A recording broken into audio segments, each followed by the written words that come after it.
But in the end, George dies of a heart attack. The girl is panicked and doesn't know what to do. She tries to revive him, but nothing works on top of that. She slips in the shower and hurts herself. Then she just gets dressed and runs away from the hotel room without telling anyone at home. She tells her mother that she slipped in the shower. 2 policemen come to her mother's workplace and show her photos of her daughter from the scene, saying that this is Isabel and she is selling her body. The mother says that this is impossible, and the detectives say that they need to find out whether she participated in this voluntarily or was forced to do so at home. The detectives show that free access to the internet makes it possible to register anywhere under a pseudonym, and they also find the money that Isabel was hiding in the closet. Coming home from school, Isabel meets her mother, who has been waiting for her to have a serious conversation. She sincerely cannot understand the reasons why the girl started doing this. After all, they have a wealthy family and they always have money. The mother wonders if she was at least using protection and asks if she really stopped doing it. Isabel says that all this is in the past. Now the mother begins to blame herself for allowing this to happen. Her husband reassures her and says that she shouldn't blame herself because her daughter is a very beautiful girl. And it's not surprising that she had offers. The mother believes that if the man had not died, she would have continued to do this. The man says that tomorrow Isabel will testify to the police, and then you will meet with a psychologist, and everything will be fine. The next day, Isabel tells the police how it all started. She says that one day after school, an elderly man approached them and offered them money in exchange for their services, and dictated his number. When she got home, she wrote it down but called him a week later. They met at a hotel and she didn't like him at all, but she wanted to try again. After buying a second phone, she registered on the site and started doing it on a regular basis. When asked by the investigator if she would continue to do it, Isabel says she doesn't know because it was just an experience.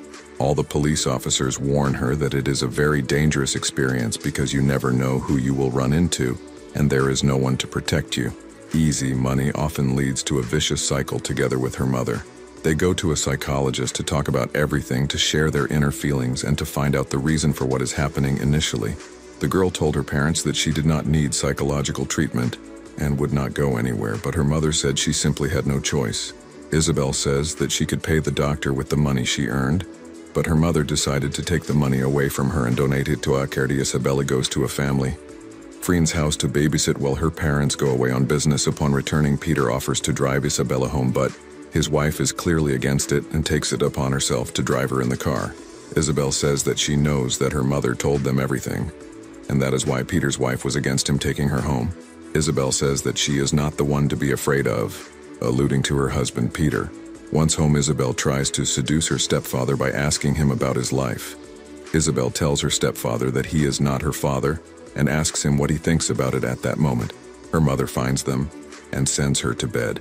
She says she doesn't know what's going on with her daughter, and she saw the way Isabel was looking at him. The man says that it was just a provocation, and he understands everything. The mother decides to talk to her daughter again, but the conversation doesn't go well. Isabel says that she knows about her and Peter, and asks if she is having fun with him. The mother says what difference would it make if she said she was having fun. Isabel answers that she would know that her mother trusts her at her next appointment with the psychologist. Isabel tells the doctor that she doesn't feel anything during the process, but when she thinks about it later at home or at school, she wants to try it again. She says that she used to see her husband, who died, often. She liked being with him because he was different. He didn't want much except for one last time. She blames herself for his death and says that she killed him. A classmate tells her that she had fun with a guy but didn't feel anything, and now she's worried about it. Isabel calms her down and tells her that this happens a lot for the first time, and invites her to go to a party with her next weekend. The girls go to the party with their classmates at the party. Isabel gets lost in the atmosphere, has a few drinks, and goes out to the balcony to get some fresh air there. She talks to a guy, and at some point he tells her he wants to kiss her. Isabel feels something for him, and they start a relationship. The stepfather goes to call the children for breakfast and finds Victor doing something interesting. Deciding to call Isabel, he hears them busy in the room with the boyfriend after breakfast. Isabel suddenly tells the guy that it's over between them and she doesn't love him anymore. She takes out a hidden SIM card from the same phone. Next, we see Isabel going up to the same hotel where she went before an elderly woman comes to her meeting and tells her that she is the wife of the same elderly man to whom she provided services. She tells Isabel all about how they met and their personal lives. Then she offers the girl to come to the room with her for the same fee, arguing that she just wanted to see the girl. Her husband was having fun with this elderly woman, needed to visit this hotel room, as well as Isabel, because she blamed herself for his death after a while. Isabel thanks her for making her feel better. She falls asleep and wakes up in the room alone. If you have watched the video so far, you should know that I am happy to have viewers like you. Thank you for watching to the end. Subscribe to the channel and follow the news. Film Reel was with you. See you soon. Do you want to see part 2 of this video? Subscribe to the channel and comment part 2. Thanks for watching. I would see you